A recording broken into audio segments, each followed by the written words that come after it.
Hey, welcome to another episode of the Not Scrum Dumb podcast. I'm your co-host, Andreanna Marshall, and that's my amazing co-host. Grand Scrum Master Scott. Greetings, everyone. All right, so today we're going to put a creative twist on the fundamental aspect of Scrum, which is the Sprint Retrospective. If you're tired of the traditional what went well, what didn't go well, and what we can improve on, then stick around. We're going to give you a few examples of how you can put a twist and make your sprint retrospective a lot more interesting, more fun, and just fresh and exciting for your team if you're tired of the traditional avenue. So, Scott, kick us off. What are some creative things that you've done for a sprint retrospective? Wow, I would say my all-time favorite, Andreanna and listeners, is I love the Star Wars people. Yeah. I love May 4th, but that's only once a year. So typically on May 4th, I'm going to do something centered around Star Wars. I may start off the retrospective by asking if you could be a Star Wars character, who would you be and why? I normally get some interesting conversations why they selected the character and also relate that into the sprint. But I recently took on a new contract and I'm working up on a new Scrum Master. I'm just shadowing this person, not training. This person has another week on the job. So I'm just there in the background shadowing. And I got a chance to see him facilitate a sprint retrospective. I don't get that opportunity often, but it was really, really great. Now, at first, I was like, I don't know what's going on.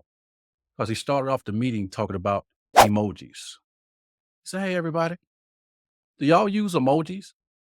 Everybody, of course, said, "Yes, we use emojis." Okay, where's he going with this? This is definitely interesting. I don't know about creative yet, but it was interesting. And then that's how he started off. And then he goes into giving some history about emojis. He started off by saying in 1999, emojis was created in Japan by last name Kurita, if I'm pronouncing that correctly. And Kurita was working on a mobile internet platform in Japan, and emojis was created part of that initiative. It originally started out with 176 in Japan. Now, I didn't know this at the time. I'm like, whoa, okay. I'm sitting on the edge of my chair learning. I'm like, wow, I'm excited. I didn't know that. Japan, 176. And now we probably have millions, gazillions. That's what I'm thinking as he's talking. And then he gives some more history. So by the time it gets to America, about in 2000, Google and Apple take it and they started integrating it in their platforms. And then now we have communication expression within text. Wow. And that's where we are today.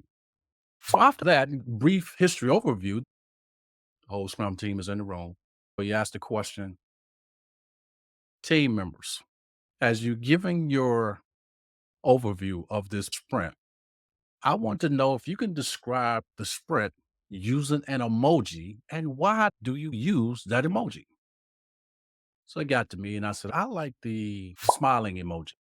Well, Scott, why do you like the smiley emoji? I said, well, I like to use that oftentimes because I remember a conversation that Andriana and I had where Andriana was talking about using Grammarly in emails. In this particular case, in this environment, I don't have Grammarly. It's not part of their suite of things. So in that case, when I don't have Grammarly, I use emojis. And I like to use the smiley face because I know my personality is very direct to the point. If I can see you, you can see that I'm smiling. But if I'm writing an email, that's not the case. So I'm going to use a smiley face, put that at the end of what I'm saying so that they know, is he mad? Is he upset? No, I'm not upset. I'm just asking a direct question. And that was my why. Now, some of the other emojis, one team member said, I like the thumbs up. Why you like the thumbs up? Well, just a quick way of letting the person know that I understand where they're coming from, I understand the requirements, and I got it. I don't have to say any words. Thumbs up. I got it. Then another team member said there are two most that he uses. One is for his wife and one for his daughter. That is the heart. That is the one he uses in his personal life. Now, for everything else in the workplace, he said he uses the chocolate swirl. Now, it took me a minute to figure out what he was talking about. I had to have the other team members, everybody bust out laughing when he said that. I used the chocolate swirl emoji. You figured that out, right? Adriana used that on one of our thumbnails as well. Velocity is a chocolate squirrel. So he said, yeah, I only use the heart when I'm texting my wife and my daughter. So it's quick communication, just to let them know I love them all the time. And at work, I use the chocolate swirl. And then another team member says, I use smiley face with tears. Why do you use smiley face with tears?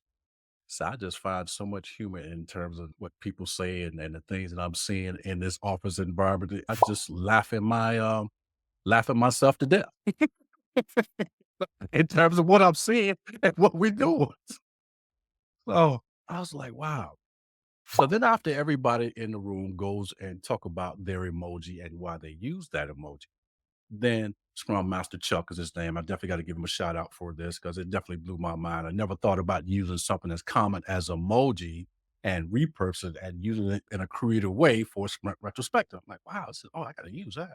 And I haven't used it yet, but I'm getting ready. So thank y'all for listening to me while I practice. But now he makes the connection as to why is this important. We know we're looking at 5 things in the sprint retrospective. So now he want to tie back to the theme of the purpose of the event. And he related it back to Agile's all about individuals and interactions. So he related it back to communication. And he wanted to make sure that we all are communicating best as we can with each other and highlighted the fact that we're using emojis, but also think about the emojis that you use because the emoji could be offensive to somebody else. And so he led with that. And then we talked about metrics and things like that, the normal stuff that we would talk about as well. But I really like the way for the first half of the event, he actually talked about something that was really creative, cool as a way to get people to open up before he got to the business aspect of it in terms of talking about the metrics and the things that we need to talk about in terms of the continuous improvement items. I thought was a very creative and unique approach to getting to that point. Start off with a nice icebreaker if you want to look at it that way, get into the meat of things, and then end off with your continuous improvement item. Not only that, then at the end, after this wonderful sprint retrospective, he says, now, do you know that there are emojis for Scrum and Agile? What? I'm like, what? There are emojis for Scrum and Agile. And I was curious to see what that is. Now he put it in the chat, scrumog.org. I looked it up and I was like, wow. Andreanna, so that is my most creative retrospective, let's say, in this year. Yeah, I like that, and as you mentioned icebreaker, it just made me remember one of the things that I did as an icebreaker that also led into our retrospective is what I did was created this activity where our team members had to match the leadership principle with the description. So they had to read the descriptions. I split everyone up into teams. So they had to read the description and match which leadership principle it matched to. And I can tell you that they kind of sucked at it.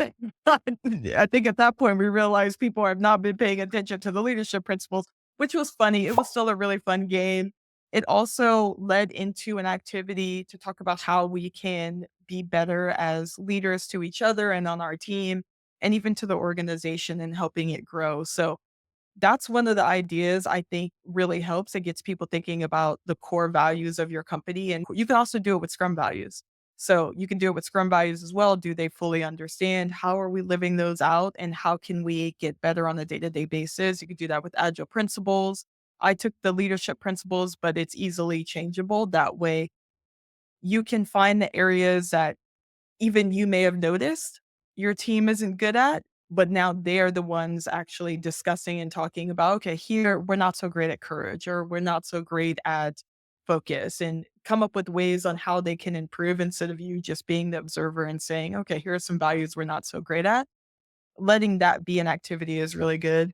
Another quick one is you can also do a candy bar retrospective. I personally have a major sweet tooth that I wish I didn't have, but the candy bar retrospective is you just describe the sprint using a candy bar, what it would be and why you selected that. So, for example, it could be a Kit Kat, right? The wafers, there's a lot of parts to completion. Each wafer represents a task to get done, but it was still smooth. And they're great, by the way, right? Right. The other one would be a Milky Way, right? So it was a smooth sprint. There weren't many problems or issues. And those happen, and then sometimes you get a Snickers. Well, it started off smooth like chocolate, then it got a little sweet like caramel, and then out of nowhere, here comes the rocky parts that made it bumpy, so that's like the nuts of it all, and maybe your sprint was nuts, right? But it started off fine.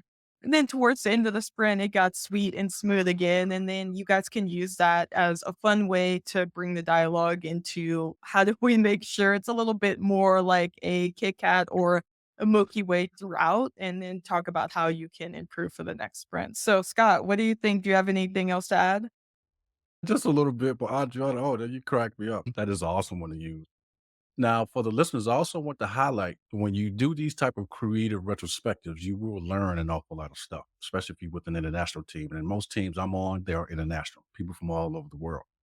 Now, here's what I learned in that emoji sprint retrospective. One team member said they like to use the hands. Here in America, that hands is more related to prayer. Now, our India teammates, when they see the hand, when they use the hand in India, from their perspective, the two hands together means respect, not prayer. So that was a great conversation. Like, oh, we didn't know that. So even when you do things like this, it gives you an opportunity to learn something else about your teammates. It gives us an opportunity to remind ourselves that not everybody is from where you are from. Not everybody think like you think. So it's a great way to flush out different things like that. Adriana. Yeah, I think that's a great call out. And a lot of people, when you're having fun, they're more comfortable and more open and more vulnerable. So that helps you really get down to some better action items and the core of what's happening on your team so that you guys can continuously improve. That's the whole point of this.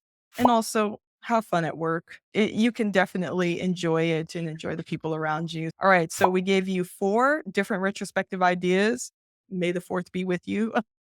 Some emojis, using principles to have a creative retrospective, and then also the candy bar retrospective. If you'd like some different ideas or you want to know more, like and subscribe. Also, you can leave us a comment if you have any questions. You can check out our LinkedIn's. We also offer official scrum.org courses, so you can reach out for those publicly or privately. Reach out to us. And then also, you can join our email list. So make sure you join. We'll send exclusives to our subscribers. And if you made it to the end of this video, that means you have an attention span greater than a goldfish. Be legendary, everyone, but not Scrum Dumb with your creative sprint retrospectives.